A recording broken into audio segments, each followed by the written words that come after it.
Hi hello ನಮಸ್ತೆ ಎಲ್ಲರಿಗೂ info media ಜಗತ್ತು ಚಾನಲಿನ ಮತ್ತೊಂದು ವಿಡಿಯೋಗೆ ಸ್ವಾಗತ ಸುಸ್ವಾಗತ. ಸ್ನೇಹಿತರೆ, ಎಲ್ಲರೂ ಹೇಗಿದ್ದೀರಾ? ಎಲ್ಲರೂ ಚೆನ್ನಾಗಿದ್ದೀರಾ ಅಂದ್ಕೊಂಡಿದ್ದೀನಿ. ನಾನು ಕೂಡ ತುಂಬಾ ಚೆನ್ನಾಗಿದ್ದೀನಿ. ಎಲ್ಲರೂ ಚೆನ್ನಾಗಿದ್ದೀರಾ ಅಂದ್ಕೊಂಡು ಭಾವಿಸ್ಕೊಂಡು ಇವತ್ತಿನ ಒಂದು ವಿಡಿಯೋನ ಶುರು ಮಾಡಿಬಿಡೋಣ. ಇವತ್ತಿನ ಒಂದು ವಿಡಿಯೋದಲ್ಲಿ ಸ್ನೇಹಿತರೆ, ಬನದ ಹುಣ್ಣಿಮೆ ಜನವರಿ 3ರಿಂದ ಇದೆ. ಸ್ನೇಹಿತರೆ, ಜನವರಿ 3ರ ನಂತರ ಸಿಂಹ ರಾಶಿಯವರಿಗೆ 2026ರಲ್ಲಿ ಸ್ನೇಹಿತರೆ ಸಾಕಷ್ಟು ಬದಲಾವಣೆಯನ್ನು ನೋಡಲಿದ್ದೀರಿ. ಈ ಭಯಂಕರ ರಹಸ್ಯ ಕೂಡ ನಡೆಯಲಿದೆ. ಯಾವುದರ ಬಗ್ಗೆ ಎಚ್ಚರಿಕೆ ವಹಿಸಬೇಕು, ಸಿಂಹ ರಾಶಿಯವರು ಏನೆಲ್ಲ ಅದೃಷ್ಟದ ಫಲಗಳನ್ನು ಗಳಿಸಲಿದ್ದೀರಿ ಅನ್ನೋದನ್ನ ಒಟ್ಟಾರೆಯಾಗಿ ತಿಳಿಸ್ಕೊಡ್ತೀನಿ. ಇದನ್ನೆಲ್ಲ ಕಂಪ್ಲೀಟಾಗಿ ತಿಳ್ಕೋಬೇಕು, ಸಣ್ಣ ಪುಟ್ಟ ಪರಿಹಾರಗಳನ್ನು ಫಾಲೋಅಪ್ ಮಾಡಬೇಕು ಅಂದರೆ ಎಲ್ಲೂ ಕೂಡ ವಿಡಿಯೋನ ಸ್ಕಿಪ್ ಮಾಡಬಾರ್ದು. ಅಂದರೆ ವಿಡಿಯೋನ ಕಟ್ ಮಾಡಿ ಓಡಿಸ್ಕೊಂಡೋಗಿ ನೋಡಿದ್ರೆ ಫುಲ್ ಇನ್ಫಾರ್ಮೇಷನ್ ಅರ್ಥ ಆಗಲ್ಲ.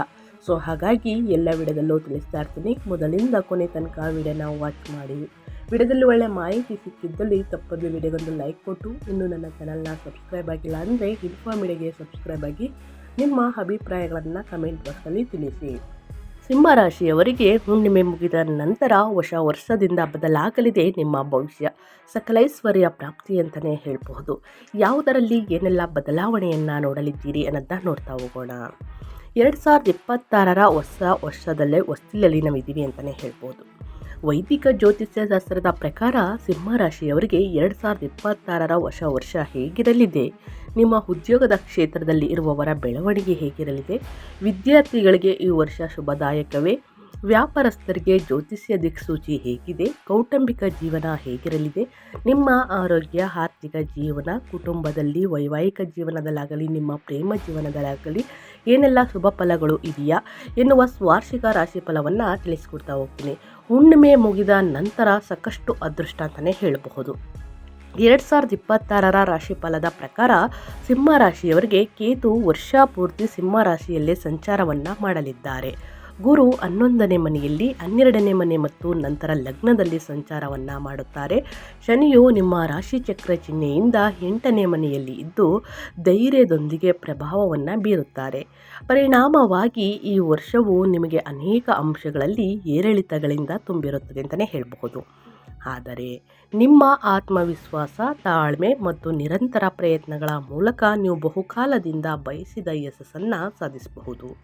ಈ ವರ್ಷದ ಪ್ರಮುಖ ಅಂಶವೇನೆಂದರೆ ಸಮರ್ಪಣೆ ಮತ್ತು ಸರಿಯಾದ ನಿರ್ದೇಶನವು ನಿಮ್ಮ ಜೀವನದಲ್ಲಿ ಅಪೇಕ್ಷಿತ ಫಲಿತಾಂಶಗಳನ್ನು ತರುತ್ತದೆ. ಅದು ವೃತ್ತಿಯಲ್ಲಾಗಲಿ ಅಥವಾ ವ್ಯವಹಾರದಲ್ಲಾಗಲಿ, ಪ್ರೀತಿಯಲ್ಲಾಗಲಿ ಅಥವಾ ಕುಟುಂಬದಲ್ಲಾಗಲಿ, ಹಣಕಾಸು ಅಥವಾ ಶಿಕ್ಷಣವಾಗಲಿ. ಸ್ನೇಹಿತರೆ, ಪ್ರತಿಯೊಂದು ಕ್ಷೇತ್ರದಲ್ಲೂ ನೀವು ಕಠಿಣ ಪರಿಶ್ರಮದ ಮೂಲಕ ಯಶಸ್ಸನ್ನು ಕಾಣಲಿದ್ದೀರಿ. ಸವಾಲುಗಳು ಉದ್ಭವಿಸಬಹುದು, ಆದರೆ ಪರಿಶ್ರಮದಿಂದ ನೀವು ಅವುಗಳನ್ನು ಅವಕಾಶಗಳಾಗಿ ಪರಿವರ್ತಿಸಲು ಸಾಧ್ಯವಾಗುತ್ತದೆ. ಸೊ ಹಾಗಾಗಿ ಒಟ್ಟಾರೆ ಭವಿಷ್ಯ ಹೀಗಿರಲಿದೆ ಅಂತಲೇ ಹೇಳ್ಬೋದು. ಇನ್ನು ನಿಮ್ಮ ಹಣಕಾಸಿನಲ್ಲಿ ಅಂದರೆ ಆರ್ಥಿಕ ಸ್ಥಿತಿ, ಜನವರಿ 3ರ ನಂತರ ಸ್ನೇಹಿತರೆ, ಹುಣ್ಣಿಮೆ ಮುಗಿದ ನಂತರ ಈ ವರ್ಷ ನೀವು ನಿಮ್ಮ ಆರ್ಥಿಕ ಜೀವನದಲ್ಲಿ ಸಣ್ಣ ಪುಟ್ಟ ಸವಾಲುಗಳನ್ನು ಎದುರಿಸಬೇಕಾಗುತ್ತದೆ. ಆದರೆ ಇದರ ಹೊರತಾಗಿಯೂ ನೀವು ಅತ್ಯುತ್ತಮ ಫಲಿತಾಂಶಗಳನ್ನು ಸಹ ಪಡೆಯುತ್ತೀರಿ. ನಿಮ್ಮ ಆರ್ಥಿಕ ಸ್ಥಿತಿ ಬಲವಾಗಿರುತ್ತದೆ. ನೀವು ಹಣದ ನಷ್ಟವನ್ನು ಅನುಭವಿಸಬಹುದು, ಆದರೆ ನೀವು ಹಣಕಾಸಿನ ವಿಷಯಗಳಲ್ಲಿ ಎಚ್ಚರಿಕೆಯಿಂದ ಚಲಿಸಿದರೆ ನೀವು ಈ ಪರಿಸ್ಥಿತಿಯಿಂದ ಹೊರಬರಬಹುದು. ಅದರ ನಂತರ ಏಪ್ರಿಲ್ ಮೇ ಸಮಯವು ನಿಮಗೆ ಶುಭ ಚಿಹ್ನೆಗಳನ್ನು ನೀಡುತ್ತದೆ. ಈ ಸಮಯದಲ್ಲಿ ನೀವು ಆರ್ಥಿಕ ವಲಯದಲ್ಲಿ ಕೆಲವು ದೊಡ್ಡ ಪ್ರಯೋಜನಗಳನ್ನು ಪಡೆಯಬಹುದು. ಈ ಸಮಯದಲ್ಲಿ ನಿಮ್ಮ ಆದಾಯ ಹೆಚ್ಚಾಗುತ್ತದೆ, ವ್ಯವಹಾರದಲ್ಲಿ ಲಾಭವಿರುತ್ತದೆ, ಬಹಳಷ್ಟು ಆರ್ಥಿಕ ಪ್ರಯೋಜನಗಳನ್ನು ಪಡೆಯುವ ಬಲವಾದ ಅವಕಾಶಗಳು ಬರಬಹುದು. ಈ ವರ್ಷ ಸ್ನೇಹಿತರೆ, ನೀವು ಹಣವನ್ನು ಸಂಗ್ರಹಿಸಲು ಸಾಧ್ಯವಾಗುತ್ತದೆ. ಮತ್ತೊಂದೆಡೆ ನೀವು ಖರ್ಚುಗಳನ್ನು ನೋಡಿದರೆ ಫೆಬ್ರವರಿ ಮತ್ತು ಮಾರ್ಚ್ನಲ್ಲಿ ನಿಮ್ಮ ಖರ್ಚುಗಳನ್ನು ಹೆಚ್ಚಿಸಬಹುದು. ನಿಮ್ಮ ಹಣವನ್ನು ಅನೇಕ ವಿಷಯಗಳಿಗೆ ಖರ್ಚು ಮಾಡಲಾಗುತ್ತದೆ, ಆದರೆ ಸಂದರ್ಭಗಳು ನಿಮ್ಮ ನಿಯಂತ್ರಣದಲ್ಲಿಯೇ ಇರುತ್ತದೆ. ಆಸ್ತಿಗೆ ಸಂಬಂಧಿಸಿದಂತೆ ನ್ಯಾಯಾಲಯದಲ್ಲಿ ಪ್ರಕರಣಗಳು ನಡೆಯುತ್ತಿದ್ದರೆ ಅದರ ತೀರ್ಪು ನಿಮ್ಮ ಪರವಾಗಿ ಬರಬಹುದು. ವಿದೇಶಿ ಸಂಬಂಧಗಳಿಂದ ನೀವು ಹಣಕಾಸಿನ ಪ್ರಯೋಜನಗಳನ್ನು ಪಡೆಯುವಂತಹ ಸಾಧ್ಯತೆ ಇದೆ. ಅಕ್ಟೋಬರ್ನಲ್ಲಿ ಸಿಂಹ ರಾಶಿಯಲ್ಲಿ ಗುರು ಸಂಚಾರವು ಅವರಿಗೆ ಆರ್ಥಿಕ ಲಾಭವನ್ನು ತರುತ್ತದೆ. ಇದಲ್ಲದೆ ಈ ವರ್ಷ ನೀವು ನಿಮ್ಮ ಹಳೆಯ ಸಾಲಗಳನ್ನು ಸಹ ಮರುಪಾವತಿಸಬಹುದು ಸ್ನೇಹಿತರೆ. ಹಣಕಾಸಿನಲ್ಲಿ ಯಾವುದರ ಬಗ್ಗೆ ಎಚ್ಚರಿಕೆ ವಹಿಸಬೇಕು, ಏನೆಲ್ಲ ಅದೃಷ್ಟದ ಫಲಗಳನ್ನು ಸಿಂಹರಾಶಿಯವರು ಹುಣ್ಣಿಮೆಯ ದಿನದಿಂದ ನೋಡಲಿದ್ದೀರಿ ಅನ್ನೋದನ್ನ ಒಟ್ಟಾರೆಯಾಗಿ ತಿಳಿಸ್ಕೊಟ್ಟಾಯಿತು. ಇನ್ನು ನಿಮ್ಮ ವೃತ್ತಿ ಜೀವನದ ಬಗ್ಗೆ ಹೇಳೋದಾದರೆ ಏನೆಲ್ಲ ಬದಲಾವಣೆಯನ್ನು ನೋಡಲಿದ್ದೀರಿ, ಯಾವುದರ ಬಗ್ಗೆ ಮುನ್ನೆಚ್ಚರಿಕೆಗಳನ್ನು ತೆಗೆದುಕೊಳ್ಬೇಕು ಅನ್ನೋದಾದರೆ 2026ನೇ ವರ್ಷವು ಸಿಂಹರಾಶಿಯವರಿಗೆ ವೃತ್ತಿ ಮತ್ತು ವ್ಯವಹಾರದ ವಿಷಯದಲ್ಲಿ ಯಶಸ್ಸನ್ನು ತರುತ್ತದೆ. ಈ ವರ್ಷ ನಿಮ್ಮ ವೃತ್ತಿ ಜೀವನಕ್ಕೆ ಹೊಸ ಶಕ್ತಿ ಮತ್ತು ಆವೇಗವನ್ನು ತರುತ್ತದೆ. ಕೆಲಸದಲ್ಲಿ ನಿಮ್ಮ ಕಾರ್ಯಕ್ಷಮತೆ ಸುಧಾರಿಸುವುದಲ್ಲದೆ ನಿಮ್ಮ ನಾಯಕತ್ವ ಕೌಶಲ್ಯಗಳು ಸಹ ಒಳೆಯುತ್ತವೆ. ಈ ವರ್ಷ ನಿಮಗೆ ಗುರಿಗಳನ್ನು ಹೊಂದಿಸಲು, ಯೋಜನೆಗಳನ್ನು ರೂಪಿಸಲು ಮತ್ತು ಅವುಗಳನ್ನು ಪರಿಣಾಮಕಾರಿಯಾಗಿ ಕಾರ್ಯಗತಗೊಳಿಸಲು ಅವಕಾಶಗಳನ್ನು ಒದಗಿಸುತ್ತದೆ. ಉದ್ಯೋಗದಲ್ಲಿರುವವರಿಗೆ ಈ ವರ್ಷ ನಿಮ್ಮ ಕೆಲಸದಲ್ಲಿ ಸ್ಥಿರತೆ ಮತ್ತು ಪ್ರಗತಿಯನ್ನು ತರುತ್ತದೆ. ಅನೇಕ ವ್ಯಕ್ತಿಗಳಿಗೆ ಹೊಸ ಜವಾಬ್ದಾರಿಗಳನ್ನು ನೀಡಲಾಗುವುದು. ಇದು ನಿಮ್ಮ ಸಾಮರ್ಥ್ಯಗಳನ್ನು ಮತ್ತಷ್ಟು ಬಲಪಡಿಸುತ್ತದೆ ಅಂತಲೇ ಹೇಳಬಹುದು. ನೀವು ಉದ್ಯೋಗ ಬದಲಾವಣೆಯನ್ನು ಪರಿಗಣಿಸುತ್ತಿದ್ದರೆ ಸ್ನೇಹಿತರೆ, ಸರಿಯಾದ ಸಮಯದಲ್ಲಿ ನೀವು ಉತ್ತಮ ಆಯ್ಕೆಗಳನ್ನು ಕಂಡುಕೊಳ್ಳಬಹುದು. ವ್ಯವಹಾರದಲ್ಲಿ ಇರುವವರಿಗೆ ಈ ವರ್ಷ ಬೆಳವಣಿಗೆ ಮತ್ತು ವಿಸ್ತರಣೆಯನ್ನು ಸೂಚಿಸುತ್ತದೆ. ಪಾಲುದಾರಿಕೆಯಲ್ಲಿ ಇರುವವರಿಗೆ ಈ ವರ್ಷವು ಪ್ರಯೋಜನಕಾರಿಯಾಗಿರುತ್ತದೆ. ಆದರೆ ಎಚ್ಚರಿಕೆ ಅಗತ್ಯ. ನೀವು ಹೊಸ ಯೋಜನೆಗಳು, ಹೊಸ ಸಂಪರ್ಕಗಳು ಮತ್ತು ಹೊಸ ಅವಕಾಶಗಳಲ್ಲಿ ತೊಡಗಿಸಿಕೊಳ್ಳಬಹುದು. ಕೆಲಸವು ಸ್ವಲ್ಪ ಒತ್ತಡವನ್ನು ಅನುಭವಿಸಬಹುದಾದರೂ ನಿಮ್ಮ ಆತ್ಮವಿಶ್ವಾಸವು ನಿಮ್ಮನ್ನು ಸರಿಯಾದ ದಿಕ್ಕಿನಲ್ಲಿ ಮುನ್ನಡೆಸುತ್ತದೆ. ಈ ವರ್ಷ ನಿಮ್ಮ ನಿರ್ಧಾರಗಳು ದೂರಗಾಮಿ ಫಲಿತಾಂಶಗಳನ್ನು ನೀಡಬಹುದು ಸ್ನೇಹಿತರೆ, ಆದ್ದರಿಂದ ಆತುರ ಪಡದಿರುವುದು ಉತ್ತಮ. ಸ್ನೇಹಿತರೆ, ನಿಮ್ಮ ವೃತ್ತಿ ಜೀವನದಲ್ಲೂ ಕೂಡ ಸಿಂಹರಾಶಿಯವರು ಯಾವುದರ ಬಗ್ಗೆ ಮುನ್ನೆಚ್ಚರಿಕೆಗಳನ್ನು ತೆಗೆದುಕೊಳ್ಬೇಕು, ಏನೆಲ್ಲ ಅದೃಷ್ಟವನ್ನು ನೋಡಲಿದ್ದೀರಿ ಅನ್ನೋದನ್ನ ಒಟ್ಟಾರೆಯಾಗಿ ತಿಳಿಸ್ಕೊಟ್ಟಾಯಿತು. ನಂತರ ಹೇಳೋದಾದರೆ ಸ್ನೇಹಿತರೆ, ನಿಮ್ಮ ವೈವಾಹಿಕ ಜೀವನದಲ್ಲಿ ಹುಣ್ಣಿಮೆ ಮುಗಿದ ನಂತರ ಏನೆಲ್ಲ ಬದಲಾವಣೆಯನ್ನು ನೋಡಲಿದ್ದೀರಿ ಅಂದರೆ, ಜನವರಿ 3ರಿಂದ ಈ ವರ್ಷದಲ್ಲಿ ಸ್ನೇಹಿತರೆ ನಿಮ್ಮ ವೈವಾಹಿಕ ಜೀವನ ಮತ್ತು ನಿಮ್ಮ ಕುಟುಂಬ ಜೀವನಕ್ಕೆ ಅದ್ಭುತವಾಗಿರುತ್ತದೆ. ಕುಟುಂಬದಲ್ಲಿ ಶಾಂತಿಯ ವಾತಾವರಣ ಇರಲಿದೆ. ಇದರೊಂದಿಗೆ ಮನೆಯಲ್ಲಿ ಸಂತೋಷ ಇರುತ್ತದೆ. ಮನೆಯ ಸದಸ್ಯರಲ್ಲಿ ಸಾಮರಸ್ಯ ಮತ್ತು ಐಕ್ಯತೆ ಇರುತ್ತದೆ. ದೇಶೀಯ ಪರಿಸ್ಥಿತಿಗಳಲ್ಲಿ ಸ್ವಲ್ಪ ಏರಿಳಿತಗಳು ಇರಬಹುದು, ಆದರೆ ಈ ಪರಿಸ್ಥಿತಿ ಸ್ವಲ್ಪ ಸಮಯದವರೆಗೆ ಮಾತ್ರ ಇರುತ್ತದೆ. ತಾಯಿಯ ಆರೋಗ್ಯವು ಚೆನ್ನಾಗಿರುತ್ತದೆ. ಈ ವರ್ಷ ಸಹೋದರ ಸಹೋದರಿಯರಿಗೂ ಸಹ ತುಂಬ ಅನುಕೂಲಕರವಾಗಿ ಕಾಣುತ್ತಿದೆ. ವಿದೇಶಕ್ಕೆ ಹೋಗುವಂತಹ ಬಲವಾದ ಸಾಧ್ಯತೆಗಳು ಸಹ ಗೋಚರಿಸುತ್ತವೆ ಅಂತಲೇ ಹೇಳ್ಬೋದು. ನಿಮ್ಮ ತಂದೆಯ ಆರೋಗ್ಯವನ್ನು ನೋಡ್ಕೊಳ್ಳಿ ಸ್ನೇಹಿತರೆ. ಈ ವರ್ಷ ತಂದೆಯ ವೃತ್ತಿ ಜೀವನದಲ್ಲಿ ದೊಡ್ಡ ಜಿಗಿತವಾಗಬಹುದು. ಈ ವರ್ಷ ನೀವು ನಿಮ್ಮ ಕುಟುಂಬದೊಂದಿಗೆ ತೀರ್ಥಯಾತ್ರೆಗೆ ಹೋಗಬಹುದು ಅಥವಾ ಬೇರೆ ಯಾವುದಾದರೂ ಸ್ಥಳಕ್ಕೆ ಭೇಟಿ ನೀಡಬಹುದು. ಮೇ ಜೂನ್ನಲ್ಲಿ ಕುಟುಂಬದ ಸದಸ್ಯರ ವಿವಾದ ಸಾಧ್ಯತೆ ಇದೆ. ಇದರ ಹೊರತಾಗಿಯೂ ನಿಮ್ಮೆಲ್ಲರ ನಡುವಿನ ಪ್ರೀತಿಯ ಸಂಬಂಧವು ಒಂದೇ ಆಗಿರುತ್ತದೆ. ನಿಮ್ಮ ತಾಯಿಯೊಂದಿಗಿನ ನಿಮ್ಮ ಸಂಬಂಧ ನಿಕಟವಾಗಿರುತ್ತದೆ ಅಂತಲೇ ಹೇಳಬಹುದು. ಸ್ನೇಹಿತರೆ, ನಿಮ್ಮ ವೈವಾಹಿಕ ಜೀವನದಲ್ಲಿ ಯಾವುದರ ಬಗ್ಗೆ ಮುನ್ನೆಚ್ಚರಿಕೆಗಳನ್ನು ತೆಗೆದುಕೊಳ್ಬೇಕು, ಏನೆಲ್ಲ ಅದೃಷ್ಟವನ್ನು ನೋಡಲಿದ್ದೀರಿ ಅನ್ನೋದನ್ನ ಒಟ್ಟಾರೆಯಾಗಿ ತಿಳಿಸ್ಕೊಟ್ಟಾಯಿತು. ಇನ್ನು ನಿಮ್ಮ ಪ್ರೇಮ ಜೀವನದಲ್ಲಿ ಏನೆಲ್ಲ ಬದಲಾವಣೆ ಇದೆ, ಮದುವೆ ಇದೆಯಾ ಅಥವಾ ದೂರ ಆಗ್ತೀರಾ, ಯಾವುದರ ಬಗ್ಗೆ ಮುನ್ನೆಚ್ಚರಿಕೆಗಳನ್ನು ತೆಗೆದುಕೊಳ್ಬೇಕು, ಇನ್ನು ನಿಮ್ಮ ಕುಟುಂಬದಲ್ಲಿ ಯಾವ ರೀತಿ ರಿಯಾಕ್ಟ್ ಮಾಡ್ತಾರೆ ಅನ್ನೋದಾದರೆ, ಈ ವರ್ಷ ಸಿಂಹರಾಶಿಯವರ ಪ್ರೇಮ ಜೀವನವು ಸವಾಲಿನಿಂದ ಕೂಡಿರುತ್ತದೆ. ಆದ್ದರಿಂದ ನೀವು ಈ ವರ್ಷ ಹೆಚ್ಚು ಜಾಗರೂಕರಾಗಿರಬೇಕು. ನಿಮ್ಮ ಪ್ರೇಮ ಸಂಗಾತಿಯೊಂದಿಗೆ ಏನಾದರೂ ವಿಷಯಕ್ಕೆ ಸಂಬಂಧಿಸಿದಂತೆ ಬಿರುಕು ಉಂಟಾಗಬಹುದು ಅಥವಾ ಕೆಲವು ತಪ್ಪು ತಿಳುವಳಿಕೆಯಿಂದಾಗಿ ಸಂಬಂಧದಲ್ಲಿ ಅಸಮಾಧಾನ ಉಂಟಾಗುವ ಸಾಧ್ಯತೆ ಇದೆ. ಕೆಲವೊಮ್ಮೆ ನೀವು ನಿಮ್ಮ ಸಂಬಂಧದ ಬಗ್ಗೆ ಅತೃಪ್ತರಾಗಿ ಕಾಣುತ್ತೀರಿ. ಈ ಸಮಯದಲ್ಲಿ ನಿಮ್ಮ ಹೃದಯದಲ್ಲಿ ಏನನ್ನು ಇಟ್ಕೊಳ್ಬೇಡಿ. ಸಂಗಾತಿಯೊಂದಿಗೆ ಯಾವುದೇ ರೀತಿಯ ವಾದ ವಿವಾದ ಇದ್ದರೆ ಅದನ್ನು ಒಟ್ಟಿಗೆ ಪರಿಹರಿಸಲು ಪ್ರಯತ್ನಿಸಿ. ಕೋಪಗೊಳ್ಳುವ ಬದಲು ಶಾಂತ ಮನಸ್ಸಿನಿಂದ ವಿಷಯಗಳನ್ನು ಪರಿಹರಿಸಲು ಪ್ರಯತ್ನಿಸಿ. ಈ ಸಮಯದಲ್ಲಿ ನಿಮ್ಮ ಸಂಗಾತಿಯ ಮೇಲೆ ಯಾವುದೇ ರೀತಿಯ ಒತ್ತಡವನ್ನು ಹೇರಬೇಡಿ ಸ್ನೇಹಿತರೆ.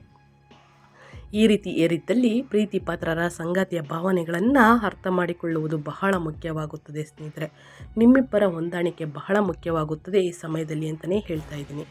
ಇನ್ನು ಮೇಯ್ನಾಗಿ ನಿಮ್ಮ ಆರೋಗ್ಯದಲ್ಲಿ ಏನೆಲ್ಲ ಬದಲಾವಣೆಯನ್ನು ನೋಡಲಿದ್ದೀರಿ, ಯಾವುದರ ಬಗ್ಗೆ ಮುನ್ನೆಚ್ಚರಿಕೆಗಳನ್ನು ನಿಮ್ಮ ಆರೋಗ್ಯದಲ್ಲಿ ತೆಗೆದುಕೊಳ್ಬೇಕು ಅನ್ನೋದಾದರೆ, ಹುಣ್ಣಿಮೆ ಮುಗಿದ ನಂತರ ಸ್ನೇಹಿತರೆ ಈ ವರ್ಷ ನಿಮಗೆ ಆರೋಗ್ಯವು ತುಂಬ ಚೆನ್ನಾಗಿರುತ್ತದೆ ಅಂತಲೇ ಹೇಳ್ಬೋದು. ಸಿಂಹರಾಶಿಯವರ ಆರೋಗ್ಯ ವರ್ಷದ ಆರಂಭಿಕ ತಿಂಗಳುಗಳಲ್ಲಿ ನಿಮಗೆ ಶೀತ ಮತ್ತು ಜ್ವರದ ದೂರು ಬರಬಹುದು. ನೀವು ದೈಹಿಕ ಆಯಾಸ ಮತ್ತು ಶಕ್ತಿಯ ಕೊರತೆಯನ್ನು ಅನುಭವಿಸುವಿರಿ. ಆದರೆ ಫೆಬ್ರವರಿ ಮಧ್ಯಭಾಗದಿಂದ ಸ್ನೇಹಿತರೆ ನೀವು ಆರೋಗ್ಯದ ಪ್ರಯೋಜನಗಳನ್ನು ಪಡೆಯಲು ಸಾಧ್ಯವಾಗುತ್ತದೆ. ನಿಮ್ಮ ಆರೋಗ್ಯವು ಜೀವನಕ್ಕೆ ತುಂಬ ಉತ್ತಮವಾಗಿರುತ್ತದೆ. ಆರೋಗ್ಯಕರ ದಿನಚರಿ ನಿಮ್ಮನ್ನು ಆರೋಗ್ಯವಾಗಿಡುತ್ತದೆ. ಯೋಗ ಮತ್ತು ವ್ಯಾಯಾಮ ನಿಮ್ಮ ಮನಸ್ಸನ್ನು ಸ್ಥಿರ ಮತ್ತು ಸಂತೋಷವಾಗಿ ಇಡುತ್ತದೆ. ಆದರೆ ಸಣ್ಣ ಪುಟ್ಟ ಕಾಯಿಲೆಗಳನ್ನು ಎಂದಿಗೂ ಹಗುರವಾಗಿ ತೆಗೆದುಕೊಳ್ಬೇಡಿ. ಬದಲಿಗೆ ತಕ್ಷಣವೇ ಅವುಗಳಿಗೆ ಚಿಕಿತ್ಸೆಯನ್ನು ಪಡೆಯಿರಿ. ಉತ್ತಮ ಆರೋಗ್ಯಕ್ಕಾಗಿ ಉತ್ತಮ ಅಭ್ಯಾಸಗಳನ್ನು ಅಳವಡಿಸಿಕೊಳ್ಳುವುದು ಬಹಳ ಅವಶ್ಯಕ. ಆದ್ದರಿಂದ ಧೂಮಪಾನ ಮತ್ತು ಮದ್ಯಪಾನದಿಂದ ದೂರವಿರಿ. ಸಸ್ಯಾಹಾರ ಮತ್ತು ಆಹಾರಕ್ಕೆ ಪ್ರಾಮುಖ್ಯತೆಯನ್ನು ನೀಡಿ. ಮನೆಯಲ್ಲಿ ಹಸಿರು ತರಕಾರಿ, ಹಣ್ಣು ಹಂಪಲುಗಳನ್ನು ಚೆನ್ನಾಗಿ ನೀರನ್ನು ಕುಡಿಯುವುದು ಬಹಳ ಮುಖ್ಯವಾಗುತ್ತದೆ. ಯೋಗ ಮಾಡಿ, ಪ್ರತಿದಿನ ವ್ಯಾಯಾಮ ಮಾಡಿ, ಅಂದರೆ ಲಘು ವ್ಯಾಯಾಮವನ್ನು ಮಾಡುವುದು ಬಹಳ ಮುಖ್ಯ. ಮಾನಸಿಕ ಶಾಂತಿಗಾಗಿ ಧ್ಯಾನ ಮಾಡಿ ಸ್ನೇಹಿತರೆ. ಈ ವರ್ಷ ಕೆಲಸದ ಒತ್ತಡ ನಿಮ್ಮ ಮೇಲೆ ಇರಬಹುದು. ಆದ್ದರಿಂದ ನಿಮ್ಮ ವಿಶ್ರಾಂತಿಗಾಗಿ ಸಾಕಷ್ಟು ಸಮಯವನ್ನು ತೆಗೆದುಕೊಳ್ಳಿ. ಈ ವರ್ಷ ಜ್ವರ ಮತ್ತು ಸಂಧಿವಾತವನ್ನು ಹೊರತುಪಡಿಸಿ ನೀವು ಕಣ್ಣುಗಳಿಗೆ ಸಂಬಂಧಿಸಿದ ಸಮಸ್ಯೆಗಳನ್ನು ಹೊಂದಿರಬಹುದು. ಯಾವುದೇ ರೀತಿಯಲ್ಲಿ ನಿಮ್ಮ ಆರೋಗ್ಯದ ಬಗ್ಗೆ ನಿರ್ಲಕ್ಷ್ಯ ವಹಿಸಬೇಡಿ ಸ್ನೇಹಿತರೆ. ಹಾಗಾಗಿ ನಿಮ್ಮ ಆರೋಗ್ಯ ನಿಮ್ಮ ಕೈಯಲ್ಲೇ ಇದೆ. ಹಾಗಾಗಿ ಪ್ರತಿನಿತ್ಯ ವ್ಯಾಯಾಮವನ್ನು ಮಾಡಿ, ಧ್ಯಾನವನ್ನು ಮಾಡಿ, ಮೆಡಿಟೇಷನನ್ನು ಮಾಡಿ. ಈ ರೀತಿ ಮಾಡಿದಲ್ಲಿ ಉನ್ನತ ಆರೋಗ್ಯವನ್ನು ಪಡೆದುಕೊಳ್ಳಲಿದ್ದೀರಿ ಸಿಂಹರಾಶಿಯವರು ಅಂತ ಹೇಳ್ತಾ, ಇನ್ನು ಶಿಕ್ಷಣದ ಬಗ್ಗೆ ಹೇಳೋದಾದರೆ ಸಿಂಹರಾಶಿಯ ವಿದ್ಯಾರ್ಥಿಗಳು ಹುಣ್ಣಿಮೆ ಮುಗಿದ ನಂತರ ಏನೆಲ್ಲ ಬದಲಾವಣೆಯನ್ನು ನೋಡಲಿದ್ದೀರಿ ಅಂದರೆ, ಸಿಂಹರಾಶಿಯ ವಿದ್ಯಾರ್ಥಿಗಳಿಗೆ ಈ ವರ್ಷ ಸ್ವಲ್ಪ ದುರ್ಬಲವಾಗಿ ಕಾಣುತ್ತದೆ. ಈ ವರ್ಷ ನೀವು ನಿಮ್ಮ ಅಧ್ಯಯನಗಳಲ್ಲಿ ಸವಾಲುಗಳನ್ನು ಎದುರಿಸಬೇಕಾಗಿ ಬರಬಹುದು. ವಿದ್ಯಾರ್ಥಿಗಳಿಗೆ ತಮ್ಮ ಅಧ್ಯಯನದಲ್ಲಿ ಆಸಕ್ತಿ ಕಡಿಮೆ ಆಗಬಹುದು. ಆದರೆ ಸ್ಪರ್ಧಾತ್ಮಕ ಪರೀಕ್ಷೆಯಲ್ಲಿ ಸ್ನೇಹಿತರೆ ತಯಾರಿಯನ್ನು ನಡೆಸುತ್ತಿರುವಂತಹ ಸಿಂಹರಾಶಿಯ ವಿದ್ಯಾರ್ಥಿಗಳಿಗೆ ಸಮಯವು ತುಂಬ ಉತ್ತಮವಾಗಿರುತ್ತದೆ. ಈ ಮಧ್ಯೆ ನಿಮಗೆ ಪರೀಕ್ಷೆ ಇದ್ದರೆ ನೀವು ಅದರಲ್ಲಿ ಯಶಸ್ವಿಯಾಗಬಹುದು. ಪರೀಕ್ಷೆಯಲ್ಲಿ ಉತ್ತೀರ್ಣರಾಗಲು ನೀವು ದೇವರನ್ನ ಪ್ರಾರ್ಥನೆಯನ್ನು ಹೆಚ್ಚು ಅವಲಂಬಿಸುತ್ತೀರಿ. ಈ ಸಮಯದಲ್ಲಿ ನೀವು ಧಾರ್ಮಿಕ ಸಾಹಿತ್ಯವನ್ನು ಸಹ ಓದಬಹುದು. ಹೊಸ ಭಾಷೆಯನ್ನು ತಿಳಿದುಕೊಳ್ಳಲು ಮತ್ತು ಕಲಿಯಲು ನೀವು ಆಸಕ್ತಿಯನ್ನು ತೋರಿಸುತ್ತೀರಿ. ವಿದೇಶದಲ್ಲಿ ಅಧ್ಯಯನ ಮಾಡಲು ಬಯಸುವಂತಹ ವಿದ್ಯಾರ್ಥಿಗಳಿಗೆ ಏಪ್ರಿಲ್ ಮೇ ಸಮಯವು ಶುಭವಾಗಿರುತ್ತದೆ. ಈ ಸಮಯದಲ್ಲಿ ನೀವು ಶಿಕ್ಷಣಕ್ಕೆ ವಿದೇಶಕ್ಕೆ ಹೋಗಬಹುದು. ಆರಂಭಿಕ ತಿಂಗಳುಗಳು ಉನ್ನತ ಅಧ್ಯಯನಕ್ಕೆ ತುಂಬ ಒಳ್ಳೆಯದು. ಸೆಪ್ಟೆಂಬರ್ ಮತ್ತು ನವೆಂಬರ್ ತಿಂಗಳು ನಿಮಗೆ ತುಂಬ ಫಲಿತಾಂಶಗಳನ್ನು ನೀಡುವಂತಹ ಭರವಸೆ ಇದೆ. ಸ್ನೇಹಿತರೆ, ನಿಮ್ಮ ವೈವಾಹಿಕ ಜೀವನದಲ್ಲಿ, ಕುಟುಂಬ ಜೀವನದಲ್ಲಿ, ಪ್ರೇಮ ಜೀವನದಲ್ಲಿ, ಶಿಕ್ಷಣದಲ್ಲಿ, ಇನ್ನು ಅದೇ ರೀತಿ ವೃತ್ತಿ ಜೀವನದಲ್ಲಿ, ನಿಮ್ಮ ಹಣಕಾಸಿನಲ್ಲಿ 2026ರಲ್ಲಿ ಸ್ನೇಹಿತರೆ ಏನೆಲ್ಲ ಬದಲಾವಣೆಯನ್ನು ಈ ವರ್ಷ ತರಲಿದೆ, ಯಾವುದರ ಬಗ್ಗೆ ಎಚ್ಚರಿಕೆ ವಹಿಸಬೇಕು ಅನ್ನೋಂಥ ಒಟ್ಟಾರೆಯಾಗಿ ತಿಳಿಸ್ಕೊಟ್ಟಾಯಿತು. ಸ್ನೇಹಿತರೆ, ಅದೇ ರೀತಿ ಬರುವಂತಹ ಹುಣ್ಣಿಮೆ ಬಣ್ಣದ ಹುಣ್ಣಿಮೆ ವರ್ಷದ ಹುಣ್ಣಿಮೆಯಾಗಿರುತ್ತದೆ. ಈ ಹುಣ್ಣಿಮೆಯ ದಿನ ಸ್ನೇಹಿತರೆ ಬಡವರಿಗೆ ಮತ್ತು ನಿರ್ಗತಿಕರಿಗೆ ದಾನ ಮಾಡಿ. ನಿಮ್ಮ ಕೈಯಲ್ಲಾದಷ್ಟು, ಅದು ಹಣ ಸಹಾಯವಾಗಲಿ, ಆಹಾರದ ಪದಾರ್ಥಗಳಾಗಲಿ, ಸ್ನೇಹಿತರೆ ಬೇಳೆ, ಅಕ್ಕಿ, ಈ ರೀತಿ ಎಣ್ಣೆ ದಾನ ಮಾಡುವುದು. ಇನ್ನು ಅದೇ ರೀತಿ ಸ್ನೇಹಿತರೆ ಅನ್ನದಾನವನ್ನು ಮಾಡುವುದು. ಈ ರೀತಿ ಮಾಡಿದಲ್ಲಿ ನಿಮ್ಮ ಕಷ್ಟಗಳು ಕ್ರಮೇಣವಾಗಿ ಕಡಿಮೆಯಾಗಲಿದೆ. ಅಡೆತಡೆಗಳೆಲ್ಲವೂ ಸಂಪೂರ್ಣವಾಗಿ ನಿವಾರಣೆಯಾಗಲಿದೆ. ಹಾಗಾಗಿ ಮನಸ್ಸಿನಲ್ಲಿ ಒಂದು ಸಂಕಲ್ಪವನ್ನು ಮಾಡಿಕೊಂಡು ಒಂದು 4 ಜನಕ್ಕೆ ಅನ್ನ ಹಾಕಿ ಅಂತ ಹೇಳ್ತಾ ನಾನು ವಿಡಿಯೋನ ಎಂಡ್ ಮಾಡ್ತಾ ಇದ್ದೀನಿ. ಇವತ್ತಿನ ಒಂದು ವಿಡಿಯೋದಲ್ಲಿ ಸಂಪೂರ್ಣ ಮಾಹಿತಿ ಸಿಕ್ಕಿದ್ದಲ್ಲಿ ಸಿಂಹರಾಶಿಯವರಿಗೆ ದಯವಿಟ್ಟು ವಿಡಿಯೋಗೆ ಲೈಕ್ ಮಾಡೋದನ್ನ ಮರ್ತಿದ್ರೆ ಲೈಕ್ ಮಾಡಿ. ಇನ್ನೂ ನನ್ನ ಚಾನಲ್ನ ಸಬ್ಸ್ಕ್ರೈಬ್ ಮಾಡ್ಕೊಂಡಿಲ್ಲ ಅಂದರೆ ಇನ್ಫಾರ್ಮಿಡಿಗೆ ಸಬ್ಸ್ಕ್ರೈಬ್ ಆಗಿ ನಿಮ್ಮ ಅಭಿಪ್ರಾಯಗಳನ್ನು ಕಮೆಂಟ್ ಬಾಕ್ಸಲ್ಲಿ ತಿಳಿಸಿ. ಯಾರೆಲ್ಲ ಸಬ್ಸ್ಕ್ರೈಬ್ ಮಾಡ್ಕೊಂಡಿದ್ರೆ ಅವ್ರಿಗೆ ಮತ್ತೊಮ್ಮೆ ಥ್ಯಾಂಕ್ ಯು ಸೋ ಮಚ್ ಅಂತ ಹೇಳ್ತಾ, ನಿಮಗೂ ಮತ್ತು ನಿಮ್ಮ ಕುಟುಂಬಕ್ಕೆ ತುಂಬಾ ಒಳ್ಳೆಯದಾಗಲಿ. ಶಿವನ ಆಶೀರ್ವಾದ, ಶನಿದೇವರ ಆಶೀರ್ವಾದ ಸಿಗಲಿ ಅಂತ ಹೇಳ್ತಾ, ಮತ್ತೊಂದು ವಿಡಿಯೋ ಜೊತೆ ಮತ್ತೊಂದು ಹೊಸ ಭವಿಷ್ಯದ ಜೊತೆಗೆ ಸಿಗ್ತೀನಿ. Thank you for watching.